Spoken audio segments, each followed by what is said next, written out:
Hi everyone, it's Nadia from Now What. Thank you so much for joining us today. This week is International Women's Day, and I wanted to have a special podcast to celebrate that day, which is coming up on Friday. For you, my community, and for myself, this is a really important day where we celebrate all of the contributions that the amazing women in our lives have made. And I am thrilled today to have with me a coach who I think so highly of, Anne Gilray-Carr. Anne and I first met each other quite a few years ago when my eldest daughter was transitioning from elementary school to high school. I had come to the school and met with Anne. She was the vice principal of the school at the time. And I was there to meet with her about a young person who I had been working with as a social worker, who I was very concerned about. And as a side conversation, I asked Anne about my daughter who was transitioning to high school, and said, I'm kind of nervous about her starting in this huge place with kids that I don't know, and it seemed very scary for me as a parent at the time. And Anne, of course, looked at me and said, everything's going to be fine, and does she play basketball? And I remember laughing, thinking, who is this woman who's so concerned about basketball? And I just loved her immediately because I also love basketball. So I couldn't think of a better guest to have on our show today than Anne. So thank you very much for joining us today. Thank you.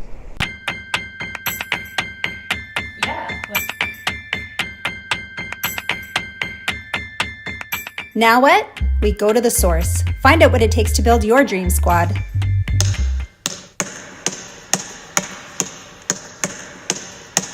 I'm not in the position of having been interviewed very often, so I'm a little bit nervous about this, but I am so happy to share with you a bit of my life's journey and my experience with women in sport and in leadership roles.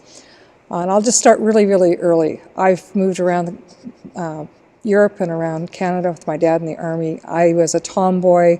I played ice hockey with the boys, and that's where I lived on the ice probably for most of my elementary years.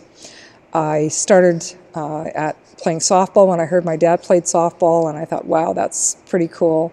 In an elementary school, there was a female teacher that I had that ran a little bit of a team, so that was my first experience to a real team experience, and I was hooked. And when I went to grade 8, there was no grade 8 basketball team. This was years ago, you can appreciate. There was no grade 8 team, so there was one team to make from grade 8, 9, and 10. And needless to say, none of the grade 8s made the team. We had no idea even what basketball was. We went to the first tryouts, and I immediately fell in love with this basketball. And I spent a year training myself and teaching myself by watching other people. And unfortunately at that time it was a lot of male role models to what I play basketball the way I thought it was supposed to be played. And it turns out it wasn't exactly right, but it was a good start. And that was the beginning of my life in grade 9, playing basketball, being on a team, then joining field hockey and track. And it was just a world of sport for me year round.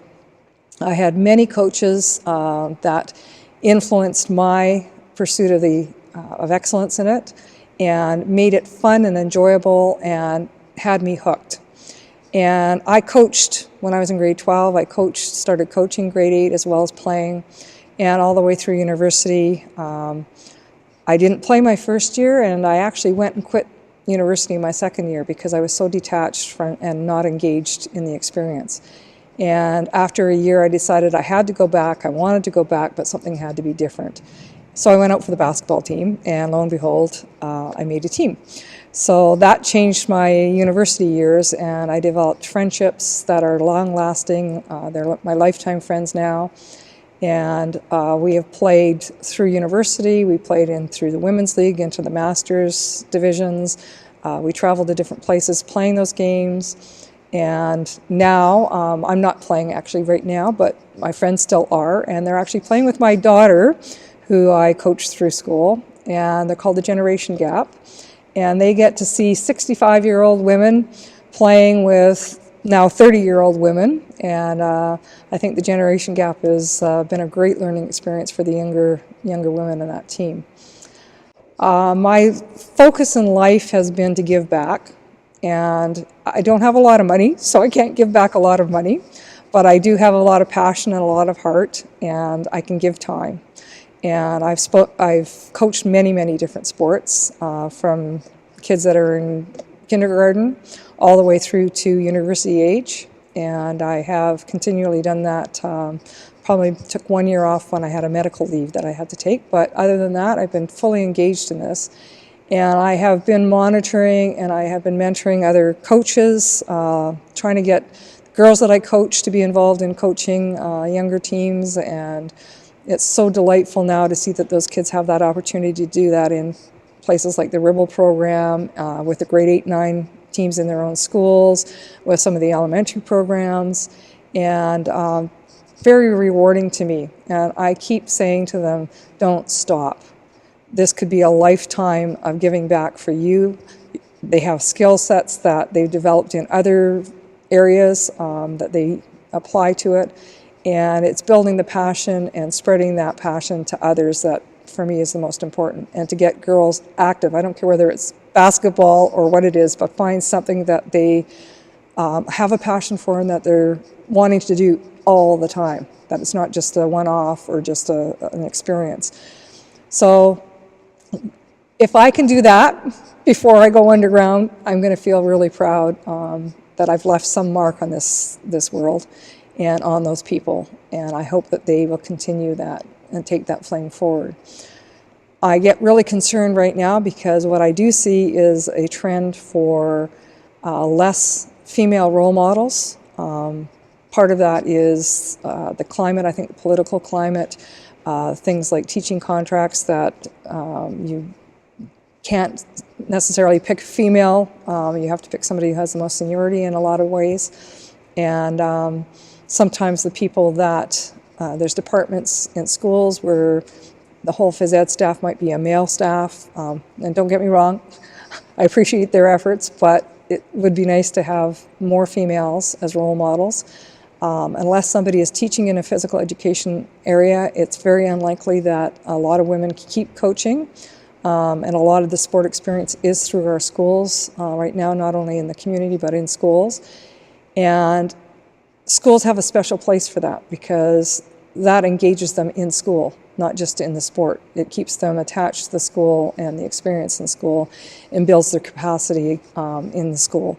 So I'm really concerned about that. I just finished the provincial championship tournament, and at the coaches meeting I looked around and there might have been 6 or 8 people out of 50 or 60 in the room. And some of them are very young, which is nice to see. And then there's other ones like me that are sort of at nearing the end of our times of coaching and being involved. And I keep telling people that we need to address this, that for years we were worried about science teachers. They were all males, and we needed more female role models in sciences and math, and they seem to do a good job of keeping that going. So I'm hoping that the same attention can be given to that. I have dealt with people from all over the world in sport, and they all agree that the best role models they had and the strongest role models for them to continue was female coaches.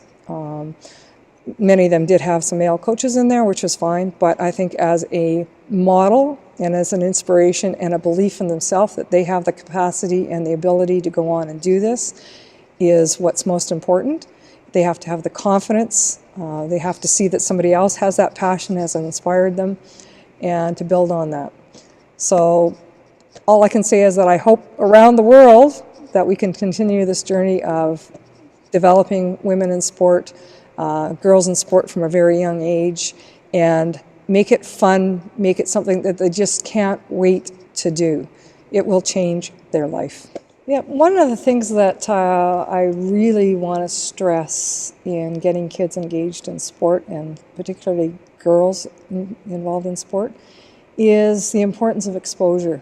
I just think of all the things that I picked up on I watched tennis players and I thought, oh, I want to learn how to do that. I watched basketball people when I was in grade 8. I thought, oh, I want to do that. I watched all sorts of different things, swimmers, whatever.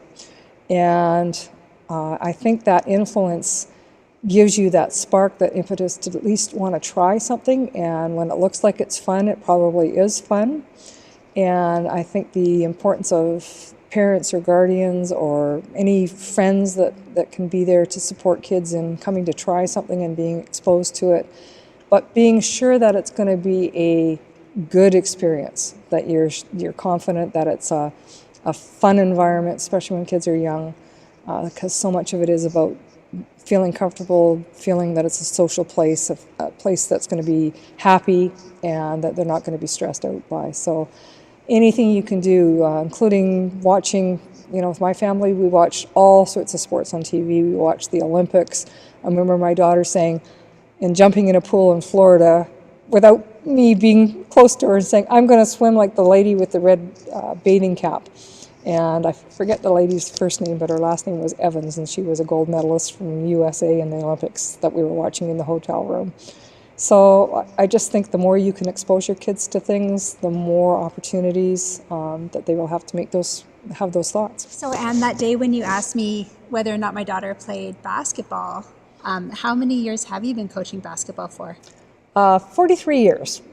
43 years, along with many other sports, but basketball has been the continuous thread, 43 years. And I always tease my husband, I said, when I die, one of these goes with me. And so, I'm hoping I can do this for many more.